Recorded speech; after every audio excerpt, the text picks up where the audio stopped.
सभी को नमस्कार, गुड इवनिंग, जय हिंद। कैसे हैं आप लोग सभी?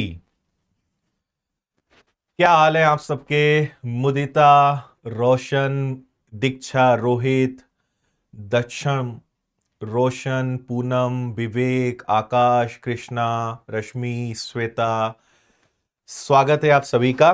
क्या हाल है आप सबके? आ गए हैं भाई विवेक। आप सभी लोगों के लिए आज से स्टार्ट हो चुका है रक्षक बैच, जिसमें आपके आज कई सारे सब्जेक्ट्स लगे। सभी का कल मैंने इंफॉर्मेशन भी दी थी कि आपकी कौन कौन सी क्लासेस लगने वाली है।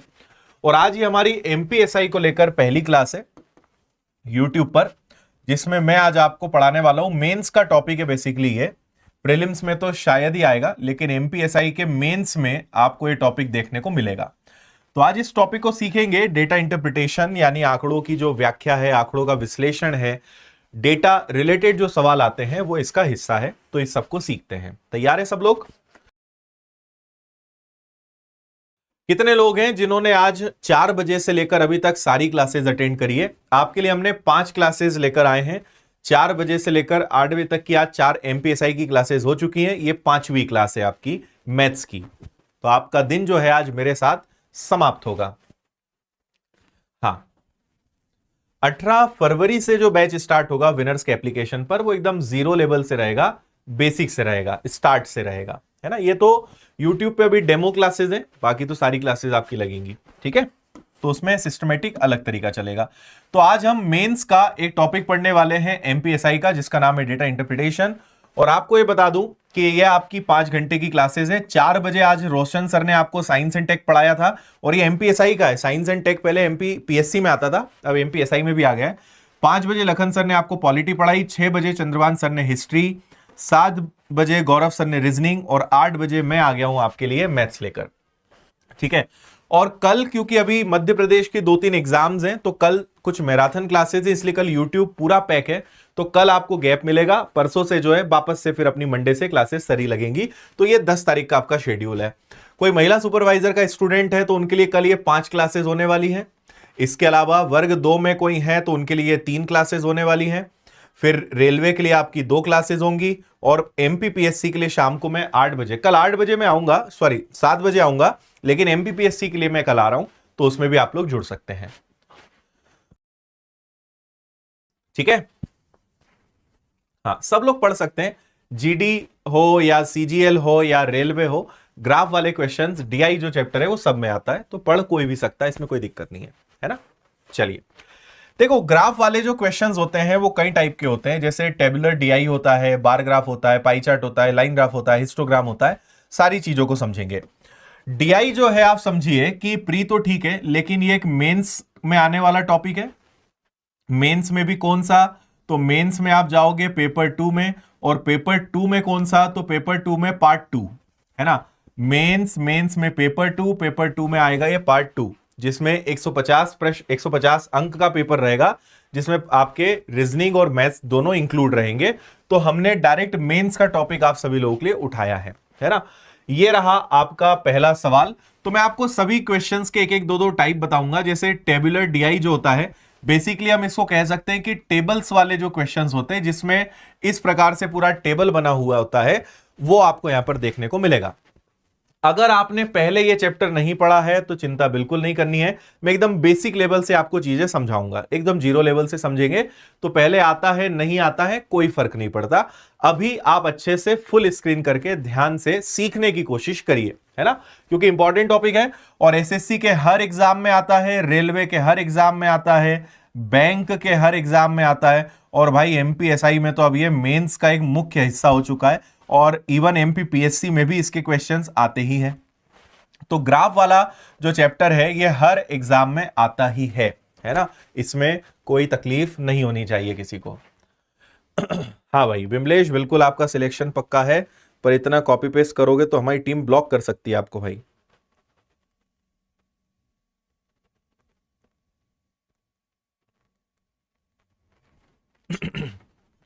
चलो, आप में से कोई ऐसा तो नहीं है जो पहली बार इस चैप्टर को पढ़ रहा है, इसके पहले कभी नहीं पढ़ा है?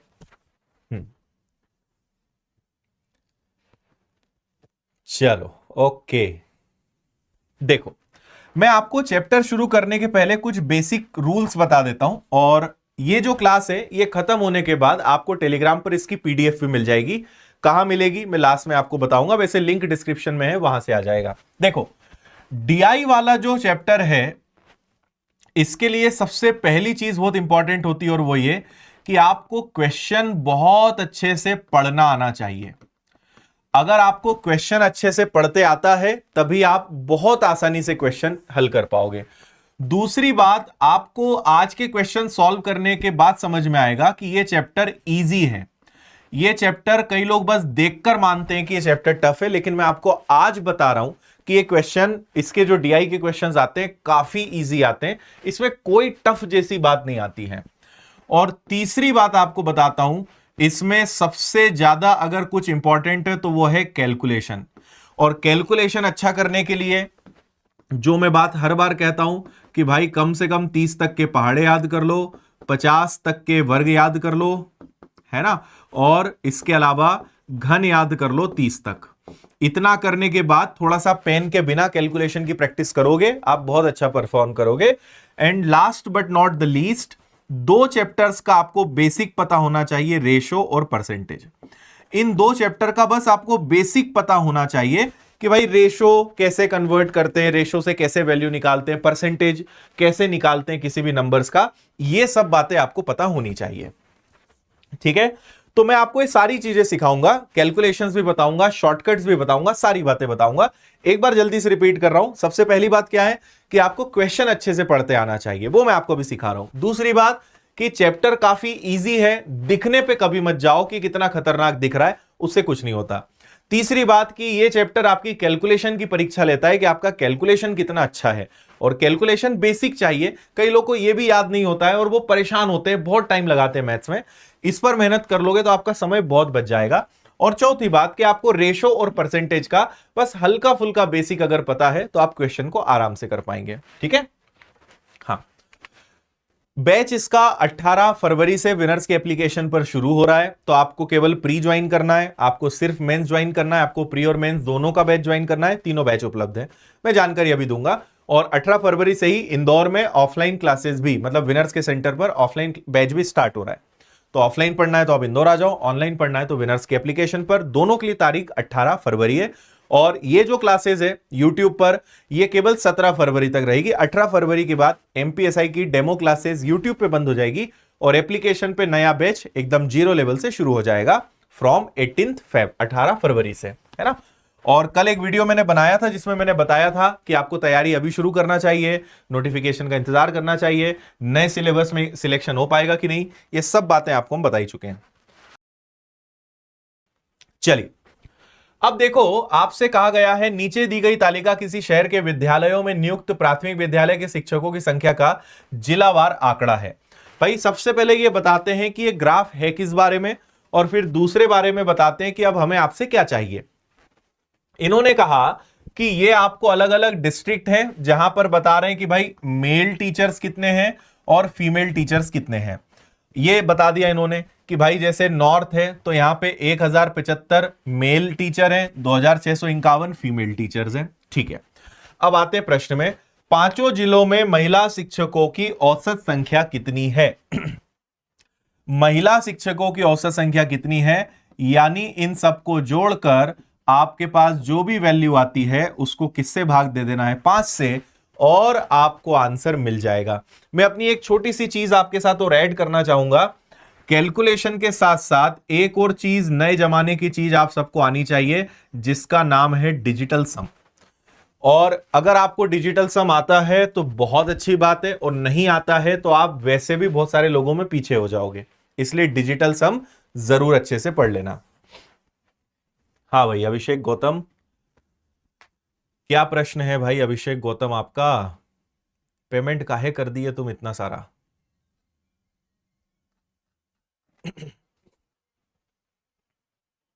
यूट्यूब पे प्रैक्टिकली पूरा पढ़ाना संभव नहीं है ना, यूट्यूब पे हो ही नहीं सकता। हाँ, वेरी गुड। आप जब इन सबको जोड़ रहे हो, मैं आपके कमेंट से ही उठा रहा हूं, आप जब इन सबको जोड़ेंगे तो 8490 आ रहा है शायद, ऐसा मुझे कमेंट में दिखा है। है ना, 8,490 आ रहा है टोटल। Very good. अब क्योंकि 5 जिले हैं तो मुझे 5 का भाग देना पड़ेगा, और जैसे ही मैं इसमें 5 का भाग दूंगा तो 5 से एक बार गया, बचा 3 और 4, 5 इंटू 6 30, फिर 5 इंटू 9 45, है ना, और 5 इंटू 6 30, सॉरी 1800 1600, 5 इंटू 8 40। तो आपका जो आंसर है वो क्या आ जाना चाहिए, 1698, 1698। मैं फिर भी आपके लिए एक छोटी सी कोशिश कर रहा हूं कि चलो देखते हैं कि यहां पे डिजिटल सम लगता है कि नहीं। मैं फिर कह रहा हूं, अगर डिजिटल सम आपको नहीं पता है तब तक आपको लगेगा कि नहीं भी पढ़ लेंगे तो कोई क्या बिगाड़ लेगा, लेकिन अगर आपने डिजिटल सम पढ़ लिया ना, आप विश्वास करना ये इतनी खतरनाक चीज है कि इसका डेमो अभी शायद मैं आपको दे पाऊं। यूट्यूब पर मेरे 2 लेक्चर्स उपलब्ध हैं, डिजिटल सम बाय आदित्य पटेल करके आप सर्च करिए, आपको 2 क्लासेस मिलेंगी, उनको आप लोग देख लेना।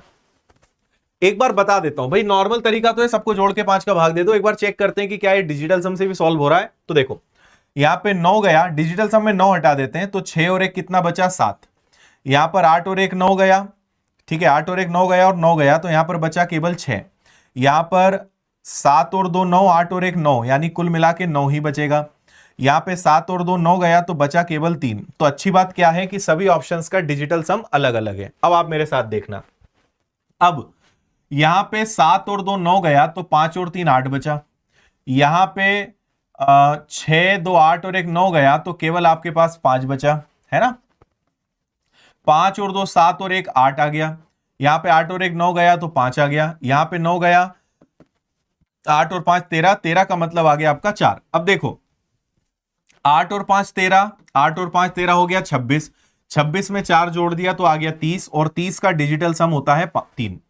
अब यहां पे भाग तो मुझे 5 का देना है, और जब भी 5 का हम भाग देते हैं तो 2 का गुणा 2 का भाग, जब भी 5 का भाग देते हैं तो 2 का गुणा 2 का भाग, 5 का दुगना 10 गया, 3 का दुगना 6, तो भाई 6 वाला आपका आंसर आएगा ऑप्शन सी। मैं फिर कह रहा हूं, डिजिटल सम आपने अगर नहीं पढ़ा है तो आपको डिजिटल सम ये समझ नहीं आएगा मैंने क्या किया, लेकिन जिन्होंने पढ़ा होगा उनको मजा आ गया होगा कि अरे वाह, यहां पे भी डिजिटल सम लग सकता है, ये तो हमने सोचा ही नहीं था। तो यहां पे भी आप डिजिटल सम लगा सकते हो। ओके, चलिए आगे चलते हैं। और जिन्होंने नहीं पढ़ा है सीरियसली आप एक बार पढ़िए, आपको आनंद की प्राप्ति होगी। अब मैं आगे के क्वेश्चंस में कुछ इस प्रकार से आपको पहले डिस्प्ले दिखाऊंगा, मतलब आपको क्वेश्चन क्लियर भाषा में एकदम क्लैरिटी के साथ दिखाऊंगा, और फिर मैं वापस आपके सामने अवतार ले लूंगा, है ना, वापस आपके सामने आ जाऊंगा। तो आप पहले क्वेश्चन को एक बार अच्छे से देखिए, फिर मैं समझाता हूं। प्रश्न को बस अच्छे से पढ़ लो यार।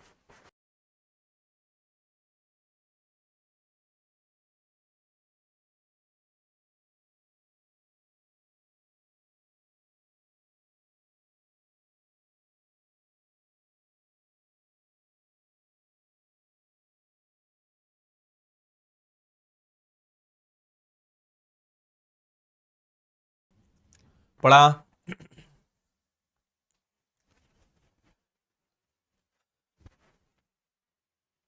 हो गया। चलिए आइए समझते हैं क्या बोल रहे हैं। एमपीएसआई की इंग्लिश मीडियम की बुक्स, प्रेरणा जी अभी हिंदी मीडियम की किताबें तो आ रही हैं, जैसे आज एमपीएसआई की मैथ्स की किताब लॉन्च हो चुकी है, इसका वीडियो मेरा आपको शायद कल या परसों में दिखेगा, और हिंदी की किताब भी आ गई। एमपीएसआई की 2 विषयों की, प्रीलिम्स की और मेंस की किताब हमने लॉन्च कर दी है, और बाकी किताबें भी आएंगी। इंग्लिश में टाइम लग सकता है। ओके,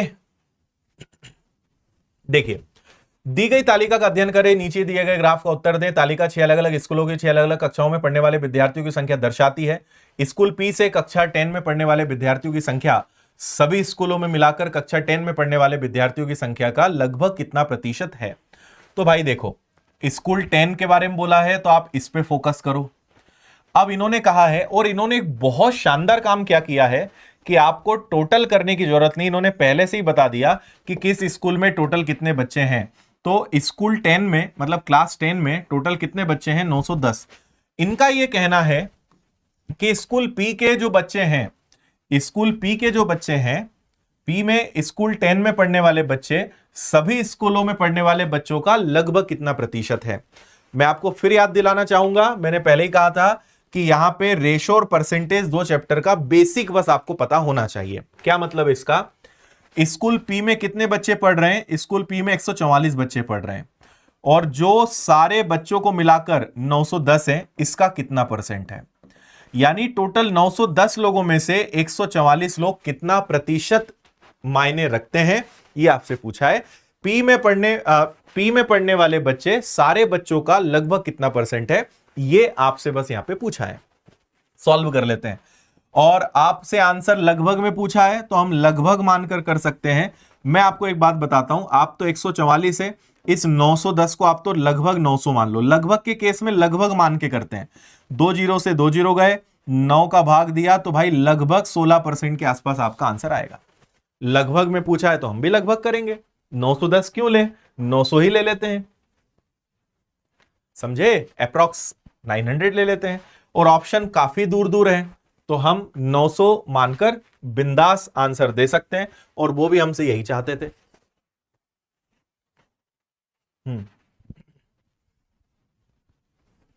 बताइए, समझ आया? चलें आगे। चल, अभी मैंने आपको टेबल्स वाला एक टाइप बताया। अभी अब आपको थोड़ा सा बार ग्राफ के बारे में बताता हूं। आज मेरा पर्पस है आपको एक बेसिक समझाना और एक थोड़ा सा इस चैप्टर की एक अंडरस्टैंडिंग डेवलप करना, क्योंकि मैंने ये चैप्टर इसलिए चुना है। मैं चाहता तो प्रतिशत, अनुपात, लाभानी, हालांकि वो भी पढ़ाऊंगा मैं, पर आज मैं चाहता था कि उस चैप्टर को मैं आपको पढ़ाऊं जिसको देखकर लोग काफी डरते हैं या जिसको देखकर उनमें इंटरेस्ट नहीं आता है, लेकिन पढ़ने के बाद आपको समझ में आएगा कि यार इसमें कोई दम नहीं है, बेसिक चीजें ही है इस चैप्टर में। ठीक है, पढ़िए। निम्नलिखित बार ग्राफ, जिसमें ऐसी बार्स बनी हुई होती है। मैं आपको एक चीज और बता देता हूं, देखो ये जो आपका टेबुलर होता है ना, जहां पर भी टेबल्स बने हुए आते हैं उसको टेबुलर डीआई कहते हैं। जहां पे बार बने हुए आते हैं इस प्रकार से, उसको बार ग्राफ कहते हैं। जहां पे ऐसा पूरा बना हुआ आ जाए, पीसेस है ना, सर्कल में जब भी आएगा और वो कुछ हिस्सों में बटा रहेगा, उसको पाई चार्ट कहेंगे। लाइन ग्राफ जो है, जहां पे डेटा आपको इस प्रकार से लाइन ग्राफ बना हुआ आ जाए, इसको लाइन कहते हैं। और हिस्टोग्राम बेसिकली होता तो चीजों का मिक्स है, लेकिन इसको मैं आपको एग्जांपल से समझाऊंगा तो ज्यादा बेटर रहेगा। तो टेबल्स, बार, पाई और लाइन, ये बेसिकली इनमें डिफरेंस होता है। तो ये देखो, ये बार्स बनी हुई है तो ये बार ग्राफ है। एक बार क्वेश्चन को अच्छे से पढ़ें, फिर मैं आपको समझाता हूं।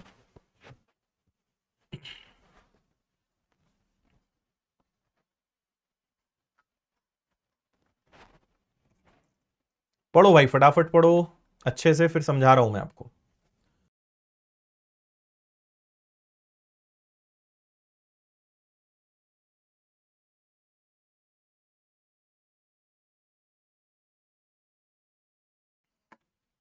पढ़ा आपने? चलिए आइए। निम्नलिखित बार ग्राफ 2 वर्षों 2021 और 22 के दौरान एक प्रकाशक कंपनी की 6 शाखाओं ABCDEF से पत्रिकाओं की बिक्री को दर्शाता है।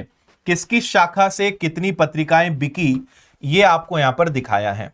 दोनों वर्षों के लिए शाखा F की कुल बिक्री, दोनों वर्षों के लिए शाखा C की कुल बिक्री का कितना प्रतिशत है। देखो, दोनों वर्ष से शाखा F, ठीक है, F मतलब ये हो गया तो इन दोनों को जोड़ दो, और C कहां गया भाई, ये C हो गया, इन दोनों को जोड़ दो। तो इन्होंने क्या कहा, शाखा F की बिक्री C की बिक्री का कितना परसेंट है। कहने का तात्पर्य F की जो बिक्री है वो C का कितना परसेंट है, यानी F से कितना बिका और C से कितना बिका, उसके मुकाबले वो कितना प्रतिशत है। यहां पे कुछ आपसे अंतर, कम, अधिक ऐसा कुछ नहीं बोला, सिंपल अंतर आपसे मतलब प्रतिशत निकालना है। तो देखो, F में कितनी किताबें बिकी हैं, 150, और C में कितनी बिकी है, तो 110 और 95 को जोड़ दोगे तो ये आपका 205 आ जाएगा, और मल्टीप्लाई आप 100 से कर दोगे। यहां पर भी आप लगभग मान के अगर सवाल हल कर लोगे तो कोई बुरा नहीं है। क्यों मान सकते हो, क्योंकि ऑप्शन काफी दूर दूर है। जब ऑप्शंस बहुत करीब होते हैं ना, तब आपको थोड़ी दिक्कत आ सकती है, लेकिन ऑप्शन दूर दूर है तो कोई चिंता की बात नहीं है। आप इसको थोड़ा लगभग मान लो, ऊपर 150 ले लो, नीचे 205 को आप 200 ले लो और मल्टीप्लाई 100 का कर दो, तो आपके 2 जीरो से 2 जीरो गए। 150 का आधा लगभग 75% होता है, तो आपका जो आंसर है वो 75% के आसपास होगा, और 75% के आसपास एक ही ऑप्शन है और वो है ये। मैं फिर कह रहा हूं, हमने लगभग मानने का दुस्साहस क्यों किया, क्योंकि ऑप्शन दूर दूर थे। अगर ऑप्शन पास पास होते तो आप ऐसा नहीं कर सकते थे, आपको पूरा पूरा सॉल्व करना पड़ता। प्री और मेंस ऑब्जेक्टिव ही रहेगा। अरे अभी तक इतने वीडियो हमने बनाए हैं एमपीएसआई के बारे में, आप एक बार वीडियो तो देखो भाई। कौन फॉर्म भर सकता है, क्या योग्यता क्या रहेगा, सब कुछ बताया है। प्री का क्या, मेंस का क्या, इंटरव्यू का क्या, फिजिकल का क्या। हाँ, 4 लाख लोगों ने वो वीडियो देखे हैं और आप अभी यही पूछ रहे हो ऑब्जेक्टिव रहेगा। वीडियो देखो एक बार आप। चलो नेक्स्ट क्वेश्चन, इसको पढ़ें सब लोग।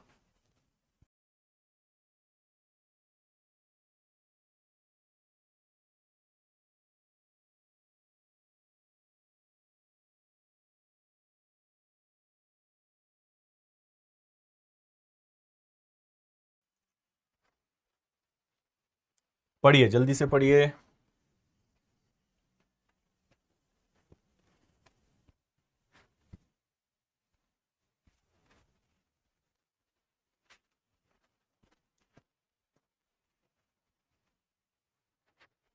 देख लिया? देखिए, 2021 की दूसरी छमाही के दौरान एक कंपनी द्वारा बिजली के बल्बों का उत्पादन किस किस वर्ष में कितना उत्पादन हुआ है, कितने बल्ब किस वर्ष में किस महीने में बने हैं, वो आपसे कहा गया है। तो सीधे प्रश्न पे आते हैं। बिजली के बल्बों की संख्या माह जुलाई, अगस्त, सितंबर, अक्टूबर, नवंबर, दिसंबर की है। तो जुलाई में किए गए उत्पादन की तुलना में अक्टूबर में बिजली के उत्पादन में कितने प्रतिशत की कमी हुई? देखो, जुलाई में जो बल्ब का उत्पादन हुआ और अक्टूबर में जो बल्ब का उत्पादन हुआ, कितने प्रतिशत की कमी हुई? यानी 550 से आप 375 पे आ गए। कभी भी आप ध्यान रखो, कई बार मैथ्स में मैंने कहा है कि कमी या वृद्धि का मतलब होता है हमेशा अंतर। तो अगर आप इस वर्ड को पकड़ लोगे कभी दिक्कत नहीं आएगी। तो आपसे यह पूछा है कि भाई जुलाई से अगर अक्टूबर को कंपेयर करें तो कितने प्रतिशत की गिरावट आ गई उत्पादन में।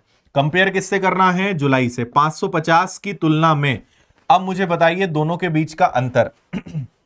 550 में से अगर 375 चला जाएगा तो क्या 175 की गिरावट हो गई?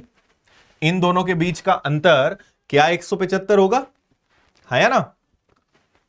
ठीक है, तो 175 बल्ब की गिरावट हुई 550 पर मल्टीप्लाई बाय 100। तो इससे मुझे पता चलेगा कितने प्रतिशत की गिरावट हुई है ना भाई?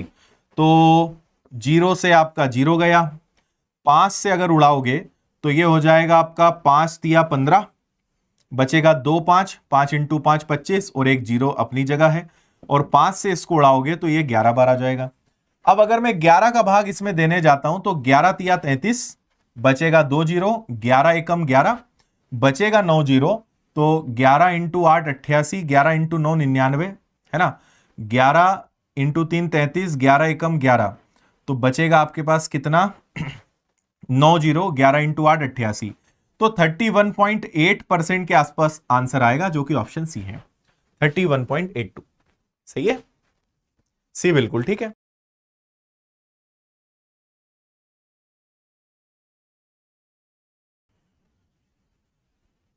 लाइक के बटन को आप दबा सकते हैं चाहे तो।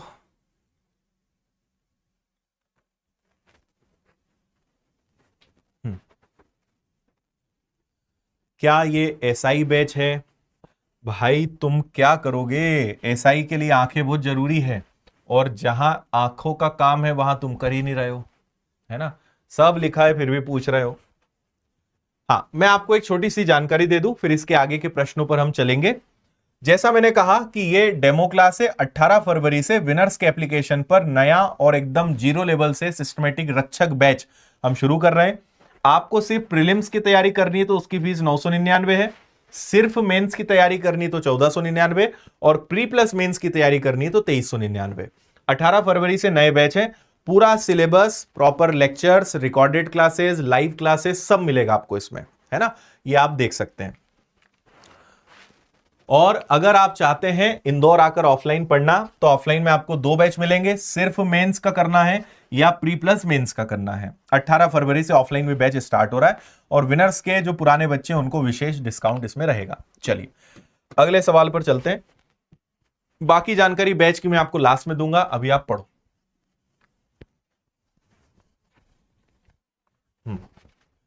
थर्ड ईयर वाले दे सकते हैं क्या? ये नोटिफिकेशन आने पर ही बता पाएंगे हम, है ना, अभी कुछ भी नहीं कहा जा सकता।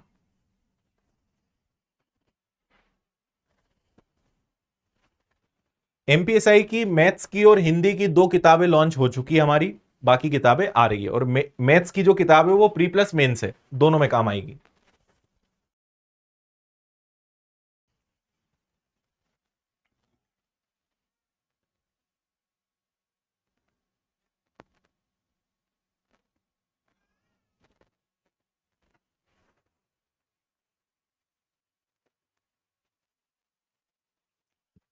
हाँ, महिला सुपरवाइजर में भी डीआई आता है। देखो भाई क्या बोल रहे हैं, 2 ट्रेन है एक्स और वाई द्वारा 4 अलग अलग दिनों में एक ही मार्ग पर लखनऊ से चंडीगढ़ की दूरी तय करने में लिया गया समय। तो इनका यह कहना है कि 2 ट्रेनों ने कितना कितना समय लिया। ये देखो ये लिखा है टाइम, मतलब दोनों ट्रेनों का आपको यहां पे समय बताया गया है कि किसने कितना कितना समय लिया। ठीक है, अब प्रश्न पे आते हैं। यदि लखनऊ और चंडीगढ़ के बीच की दूरी 754 किलोमीटर है, तो तीसरे दिन ट्रेन एक्स और वाई की औसत चाल, तीसरे दिन की औसत चाल। अब मेरे भाई आपको सबसे पहले तो यह पता होना चाहिए कि औसत चाल का मतलब क्या होता है ना। औसत चाल का मतलब यह नहीं होता है कि बस औसत निकाल दो। औसत चाल को इंग्लिश में कहते हैं एवरेज स्पीड, और औसत चाल का मतलब होता है कुल दूरी बटे कुल समय। कुल दूरी बटे में आ जाएगा कुल समय, इससे निकलती है आपकी औसत चाल। आया ना? ठीक है। और उसमें भी आपसे पता है क्या बोल रहे हैं, उसमें भी बोल रहे हैं कि उनकी औसत चाल का क्या बताओ, हमें अंतर बताओ। टोटल डिस्टेंस अपॉन में total time, this is the formula of average speed. अब मुझे एक बात बताना, देखो दोनों ही ट्रेन लखनऊ से चंडीगढ़ जा रही हैं, और जब दोनों ही जा रही हैं तो दूरी क्या है उनके बीच की, 754। तो पहली ट्रेन भी 754 ही जाएगी कुल दूरी, दूसरी ट्रेन भी 754 ही जाएगी कुल दूरी, है ना। अब समय कितना है, तो पहली ट्रेन को लगे हैं भैया 13 घंटे, और दूसरी ट्रेन को कितने लगे हैं, 20 घंटे। कुल दूरी बटे कुल समय, कुल दूरी बटे कुल समय, इससे दोनों की औसत चाल मिलेगी। और अगर औसत चाल निकालना है और उसके बाद अंतर ही बताना है, तो मैं पहले ही अंतर निकाल दूं, पहले ही उनके बीच में माइनस लगा दूं, ज्यादा अच्छा रहेगा। क्लियर? चलो आगे चलते हैं। अब बात समझना, यहां पर अगर मैं एलसीएम लेने जाता हूं तो एलसीएम पता है क्या आएगा, यहां पे एलसीएम आ जाएगा आपका 13 इंटू 20, यानी मुझे 260 लेना पड़ेगा, है ना। या एक और काम किया जा सकता है, दोनों में से 754 कॉमन ले लें।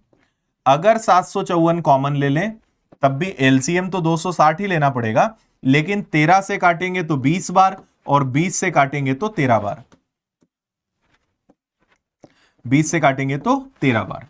फिर आगे चलते हैं, तो ये आपका 754 रहेगा, 20 में से 13 गया 7, नीचे आ गया 260। अब भाई इसको हल करना है, लेकिन ऑप्शन को देखकर समझ में आ रहा है कि पूरा पूरा काटने में थोड़ी सी दिक्कत है, तो देखते हैं। देखो 13 पंजे 65, और 13 इंटू 8 104, और ये कटा 13 से दुगना 13 दूनी 26, 2 से कट गया ये 29 बार, 2 से कट गया ये 10 बार, 7 इंटू 9 63, है ना, और 7 का दुगना 14, और 6 जुड़ के आ गया 20, और दशमलव का 0। तो मुझे लगता है कि इसका आंसर आना चाहिए 20.3, 20.3। मैंने एक एक छोटी छोटी कैलकुलेशन करके आपको बताई है, ये है। अब ये प्रश्न उसी से बनेगा जिसको समय दूरी चैप्टर का बेसिक पता होगा। टाइम एंड डिस्टेंस, समय और दूरी में बहुत सामान्य सी बात होती है, कुल दूरी बटे कुल समय, total distance upon total time, कुल दूरी बटे कुल समय। उससे यह सवाल आपका हो सकता है।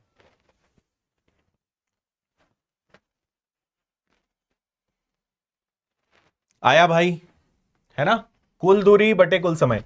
दोनों ही ट्रेन 754 किलोमीटर जाती है, एक को 13 घंटे लगते हैं, एक को 20 घंटे लगते हैं, तो दोनों की, इससे दोनों की चाल मिलेगी। फिर दोनों की चाल का अंतर बताना है, तो हम डायरेक्ट ही अंतर निकाल लें तो ज्यादा अच्छा है।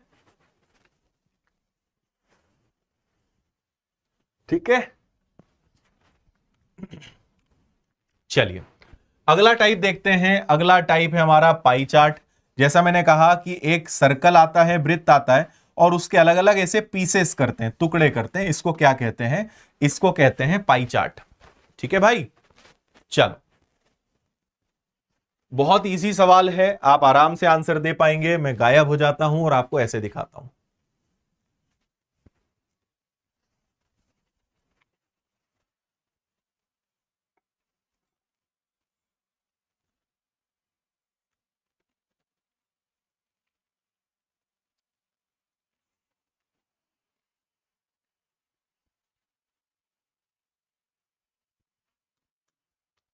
चलो, सुल्तान का कुल मासिक व्यय 10,000 है, तो सुल्तान ने भोजन पर कितना खर्च किया? ठीक है, देखो, मुझे बताओ कि भाई सुल्तान की टोटल टोटल खर्चा कितना है? 10,000। उसमें से भोजन पे कितना खर्चा किया? भोजन को इंग्लिश में कहते हैं फूड। तो खाने पर सुल्तान ने खर्चा किया है 25%। तो 10,000 का 25% कोई बच्चा भी बता देगा कितना होता है? 2500, 2500। सही है, 2500। सिंपल है। चलो अगला लो, इसको एक बार आप पहले पढ़ो फिर मैं बताता।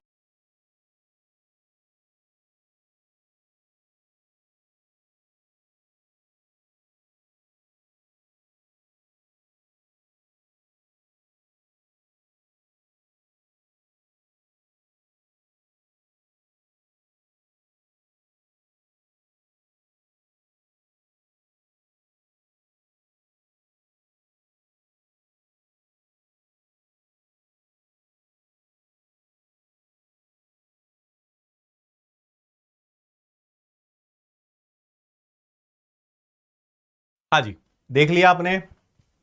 चलो, जीरो लेवल से मैथ सीखना है तो कौन से चैप्टर्स होते हैं? रेशो और परसेंटेज। सबसे पहले अनुपात और प्रतिशत एकदम जीरो लेवल से करना है तो। हाँ भाई, क्या बोल रहे हैं? लड़कियों का आपको बताया कि 5 कॉलेज में लड़कियों का प्रतिशत बताया है। ये 5 अलग अलग कॉलेज है, ABCDE, 5 कॉलेज है। किस कॉलेज में कितने प्रतिशत लड़कियां पढ़ती हैं वो बता दिया, और सभी कॉलेज में कुल मिलाकर कितनी लड़कियां पढ़ती हैं 2500, ये भी बता दिया। तो ये पूछ रहे हैं कि कॉलेज सी और कॉलेज ई की लड़कियों की औसत संख्या क्या है? सी और ई की औसत संख्या क्या है? तो सी में कितनी लड़कियां हैं? 20। ई में कितनी लड़कियां हैं? 26। दोनों को जोड़ दो, औसत निकालने के लिए जोड़ दो। तो 26 और 20 को जोड़ दिया, ये आ गया 46%। और औसत निकालना है तो 2 का भाग देना पड़ेगा, है ना? दोनों कॉलेज की औसत संख्या बताना है, एवरेज आपको बताना है। तो एवरेज कैसे निकालोगे? दोनों को जोड़ के आधा, है ना? अच्छा, परसेंटेज का 100 और लग जाएगा, तो बस इसको सॉल्व कर लो। 2 जीरो से 2 जीरो गए, 2 से उड़ा दिया 23 बार। 23 का गुणा 25 में करना है, 25 का गुणा 23 में करना है, तो यह आ जाएगा आपका 575, 575, ऑप्शन बी 575 हो गया सॉल्व।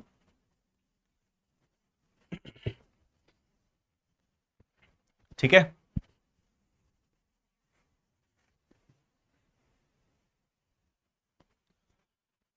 आनंद की प्राप्ति। चलो आगे, अगला टाइप देखो जरा। ऐसे जो सवाल होते हैं इनको कहते हैं बार ग्राफ, है ना? ये देखो, ये ऐसे bar graph, sorry line graph. तो ये ऐसी लाइंस जो बनी हुई होती है ना, ये जो होता है इसको कहते हैं लाइन ग्राफ। आप इसको पढ़िए, बहुत अच्छा सवाल है, मैं आपको भी समझा भी रहा हूं। एक बार आप इसको पहले देख लो।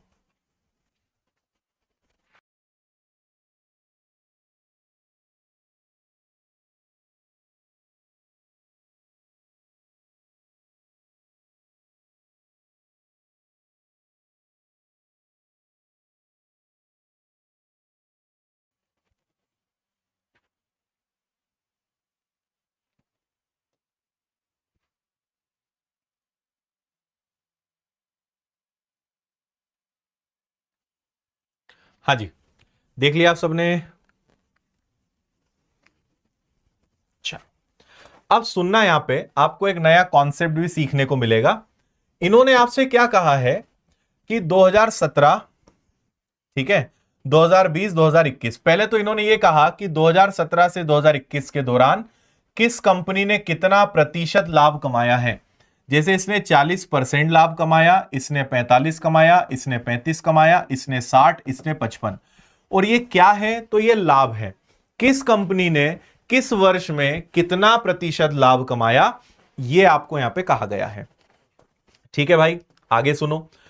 ओके, अब इन्होंने कहा कि आप हमें बताइए कि 2017, 2020 और 2021 में कंपनी द्वारा प्राप्त आय 210, 216 और 289 है, 279 है। तो 2017 में व्यय, 2020 और 21 के लाभ का कितना परसेंट है? खतरनाक। 2017 का व्यय, 2020 और 21 के लाभ का कितना परसेंट है, यह आपसे कहा गया है ना। तो भाई कुल मिलाकर मुझे 3 वर्षों पे काम करना है, 2017, 2020 और 2021। अब मैं आपको एक बहुत महत्वपूर्ण बात बताना चाहता हूं। हम इस क्वेश्चन को थोड़ी देर बाजू करके एक दूसरी चीज पहले आपको सिखाते हैं, है ना। एक दूसरी बात आप सीखो पहले, फिर इसके बारे में मैं आपको बताऊंगा। देखो, पहली बात तो आप ये ध्यान रखना, आय हमेशा दो चीजों से मिलकर बनती है कि कितना व्यय हुआ और कितना लाभ कमाया। इंग्लिश में कहें सो इनकम का मतलब होता है कि एक्सपेंडिचर कितना है और प्रॉफिट कितना है। ठीक है। और दूसरी बात बताता हूं कि जब व्यय को कुछ मानना रहे तो आप हमेशा उसको कितना मानोगे? आप हमेशा उसको 100% मानोगे। आप व्यय को हमेशा कितना मानोगे? व्यय को हमेशा 100 मानोगे। तो उदाहरण के लिए किसी कंपनी का व्यय 100% है और उसका लाभ 40% है, तो उसकी इनकम पता है क्या मानी जाएगी? 140। किसी कंपनी का व्यय, अगर व्यय हमेशा 100 होगा, है ना, व्यय हमेशा 100 होगा, ये 100 माना जाएगा। लाभ जुड़ के उसकी इनकम क्या बन जाएगी? 140। और ठीक यही काम यहां पर हुआ है। जगह थोड़ी कम है लेकिन मैं आपको समझाता हूं। 2017 का व्यय निकालना है और यह लाभ है। तो मुझे बताओ कि 2017 में कंपनी की आय क्या थी? तो आय थी 210। ये जो 210 है, क्योंकि ये इनकम है और इनकम के अंदर दो चीजें शामिल होती है जैसा मैंने कहा, तो अगर 40% का लाभ हुआ है मतलब ये अपने आप में 140% है, तो 100% क्या? ये बात समझ में आई या नहीं आई? 210 करोड़ के अंदर 40% का लाभ शामिल है। तो अगर 40% का लाभ शामिल है मतलब वो अपने आप में 140% है। और अगर ये 140% है तो 100% क्या? एक बात हो गई। आगे चलते हैं। ठीक है, 2017 हो गया। 2020 और 2021 का लाभ पता लगाओ भाई। तो 2020 पे आ जाओ। 2020 में 216 करोड़ इनकम है। 216 करोड़ इनकम है लेकिन 60% का लाभ है मतलब ये 160 है। अगर मैं 100 का गुणा करूंगा तो मुझे व्यय मिलेगा, लेकिन उन्होंने बोला है लाभ बताओ, तो लाभ यानी 60% की वैल्यू क्या होगी? सेम 2021 में 279 है, 279 है, लेकिन इस साल 55% का लाभ है मतलब 155 है। तो इसका भी लाभ कितना होगा? यानी 55 की वैल्यू निकालनी पड़ेगी। तो पहले तो भाई मुझे ये तीनों बातें पता लगानी पड़ेंगी कि ये तीनों कितना। ठीक है, यहां 100 का गुणा क्यों किया? क्योंकि व्यय निकालना है, एक्सपेंडिचर निकालना है। यहां लाभ बताना है, यहां भी लाभ बताना है। चलो फटाफट मेरे साथ आप भी सॉल्व करो और देखो क्या आता है। तो 7 या 21, 7 दूनी 14 और 300 का आधा कर देंगे तो ये आ जाएगा 150। ठीक है, ये 2017 की बात हो गई। यहां पे अगर आप जाओगे तो 0 से 0 कैंसिल हो जाएगा और 16 से उड़ाओगे तो 16 एकम 16। ठीक है, और इसके बाद बचेगा 16 से डायरेक्ट तो नहीं कटेगा इन्हें, 4 से कैंसिल करके देख लेते हैं, है ना। तो 4 से कैंसिल होगा, 4 इंटू 5 20 और 4 इंटू 4 16 और 4 से कैंसिल हो जाएगा ये 4 बार। ठीक है, 2 से कैंसिल हो गया 2 बार, 2 से कैंसिल हो गया 27 बार, 2 से कैंसिल हो गया 3 बार। 27 का 3 गुना कितना आ जाएगा? 81 आ जाएगा, 81 आ जाएगा। यहां पर अगर देखें तो 31 का 9 गुना, 31 का 5 गुना, 5 का 11, 11 इंटू 9 आ जाएगा भैया 99। ये तीनों बातें आपको एक बार मैं दोबारा समझाऊंगा। अभी आंसर से हम काफी दूर हैं, इतना समझ में आया हो तो आगे चलें। बोलो।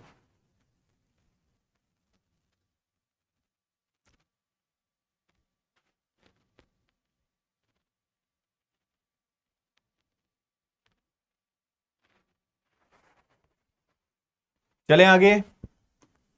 चलिए, हमने 2017 का व्यय निकाल लिया, 2020 का लाभ निकाल लिया और 2021 का भी लाभ पता लगा लिया। अब सवाल पे आते हैं कि इन्होंने पूछा क्या है। 2017 का खर्चा दोनों साल के लाभ का कितना परसेंट है? सुनिएगा भाई, 2017 का खर्चा इन दोनों साल के लाभ का, इन दोनों को जोड़ो तो ये दोनों जब जुड़ेंगे तो 99 में जब 81 जुड़ेगा तो ये 180 आएगा। और इसका कितना परसेंट है, इसको आपको हल करना है। तो 3 से कैंसिल होगा 5 बार, 3 इंटू 6 18, और 5/6 का मतलब होता है 83 1/3। करके देख लेना, 500 में 6 का भाग देना, 83.33 के आसपास आएगा, यानी ऑप्शन बी 83 1/3, 83 सही 1/3। बताइए, आनंद की प्राप्ति। हाँ, कोर्स की जानकारी दूंगा भाई। जब कोर्स की जानकारी दो तो बोलते हो पढ़ाओ, पढ़ाते तो हो नहीं, और जब पढ़ाओ तो बोलते हो कोर्स की जानकारी दो। इंसान करे तो क्या करे तुम लोगों का, ये बताओ। हाँ, कल मैं लाइव आया था, कल मैं सब जानकारी दे रहा था, तब बोल रहे थे सर अब तो आप पढ़ाओ, अब तो हम पढ़ने के लिए तैयार हैं। अब पढ़ाने आए तो कोर्स कैसे खरीदें, कहां मिलेगा, क्या होगा। थोड़ा सा लेवल का सवाल ही है ना, और ये तभी आपको समझ में आएगा जब आपने ये कॉन्सेप्ट समझा होगा। और ये थोड़ा सा हाई लेवल का कॉन्सेप्ट आ गया है ना। चलो, ये वाला सवाल हम आपको दे रहे हैं भैया होमवर्क में, इसका कमेंट करना। सेम क्वेश्चन है ये वाला, और बल्कि आसान है। पिछला वाला तो 3 बार कैलकुलेशन था, ये सेम क्वेश्चन है, कोई अंतर नहीं है, एकदम सेम है। आप इसको सॉल्व करके बताओ, है ना, कमेंट करना। और अब मैं आपको जल्दी से बता देता हूं एक बार कोर्स की पूरी जानकारी। जैसा मैंने कहा कि 18 फरवरी से विनर्स के एप्लीकेशन पर 3 बैच स्टार्ट हो रहे हैं और ऑफलाइन 2 बैच स्टार्ट हो रहे हैं। आपको सिर्फ प्री का ज्वाइन करना है तो 999, सिर्फ मेंस की तैयारी करनी तो 1499, और प्री और मेंस दोनों की तैयारी करनी 2399, और इंटरव्यू की तैयारी तो हम कराएंगे ही आपको। ठीक है, सारा लाइव पढ़ाया जाएगा, बाद में देखने के लिए रिकॉर्डेड नोट, स्टडी मटेरियल सब मिलेगा, और शानदार शिक्षक मिलेंगे, पूरी शानदार टीम, और एक एक विषय बहुत अच्छे लेवल से आपको पढ़ाया जाएगा। घर बैठे आपको पढ़ना है तो 18 फरवरी से रक्षक बैच आपका आ रहा है, इसको ज्वाइन कर लेना। अगर इंदौर आके पढ़ना है तो 2 बैच हैं, प्रीलिम्स और मेंस एक साथ, या सिर्फ मेंस का ऑफलाइन विनर्स के सेंटर पे आ सकते हो। 18 फरवरी से ये भी चालू हो रहा है ना। और अच्छा, संडे हमने एमपीएसआई का टेस्ट भी चालू करवा दिया है, तो अब आप हर संडे एमपीएसआई का टेस्ट दे पाओगे फ्री ऑफ कॉस्ट, कोई चार्जेस नहीं इसके। ठीक है, और ये सारी किताबें हैं एमपीएसआई की जो आपको मिलेंगी। इसमें संपूर्ण गणित और संपूर्ण हिंदी आ चुकी है, ये 2 किताबें लॉन्च हो चुकी है, बाकी किताबें हम आपको जल्द दे रहे हैं, और मेंस की भी आपको पूरी किताबें मिलेंगी, तो ये भी आप ध्यान रखिएगा। ठीक है, और बाकी सब कुछ उपलब्ध है। वर्ग 2, वर्ग 3, महिला सुपरवाइजर, आबकारी का बैच ले लो भाई, आबकारी बहुत फायदेमंद है, क्योंकि अभी वैकेंसी इसकी 2-4 दिनों में नोटिफिकेशन आने वाला है। एनटीपीसी, ग्रुप डी, बैंकिंग, ये सब मिल जाएगा। आरक्षक, आबकारी आरक्षक का ऑफलाइन बैच मिल जाएगा, जुलाई में एग्जाम है, पर्याप्त समय आपके पास है, और इसकी प्रैक्टिस बुक भी हमने लॉन्च कर दी है। और मैंने आपको बताया था कि ये जो आपको फोटो दिख रही है, ये हमारी ही स्टूडेंट है जो आबकारी आरक्षक में सिलेक्ट हुई और अभी काम कर रही है। तो हमने सोचा कि यार हम दूसरों की फोटो लगाते थे, यानी इंटरनेट से डाउनलोड करते थे, अब हमारे ही स्टूडेंट है तो उन्हीं की फोटो लगा दें। तो अब हमने हमारे स्टूडेंट को सम्मान देने का एक नया और ऑप्शन निकाला है कि अब से विनर्स की किताबों पर विनर्स के ही विद्यार्थियों की फोटो लगने वाली है, तो हमने इसकी शुरुआत कर दी है। तो ये है अनीता जी जो हमारी ही स्टूडेंट रही हैं, और अब किताब पर आपको उनकी फोटो दिखेगी। आप जब एसआई बनोगे और आगे आने वाले समय में जब कोई एसआई की तैयारी करेगा, उस किताब पर जो सब इंस्पेक्टर की फोटो रहेगी 2 स्टार में, वो आपकी रहेगी। ठीक है, और कैसे लेना है तो विनर्स के एप्लीकेशन पे जाओ, पेड कोर्स आपको दिखेगा। ठीक है, इस पेड कोर्स में आपको एमपीएसआई का बैच दिख जाएगा, और यहां पे आप बाय नाउ पे जाएंगे, पेमेंट करेंगे, और आप किसी माध्यम से पेमेंट करो। किताबें आपको लेनी है तो विनर्स पब्लिकेशंस ऐप से आप किताबें ले सकते हो, बहुत सिंपल प्रोसेस है। कोर्स के लिए विनर्स इंस्टीट्यूट ऐप, किताबों के लिए विनर्स पब्लिकेशन ऐप। कोई दिक्कत परेशानी कॉल या मेल। ओके,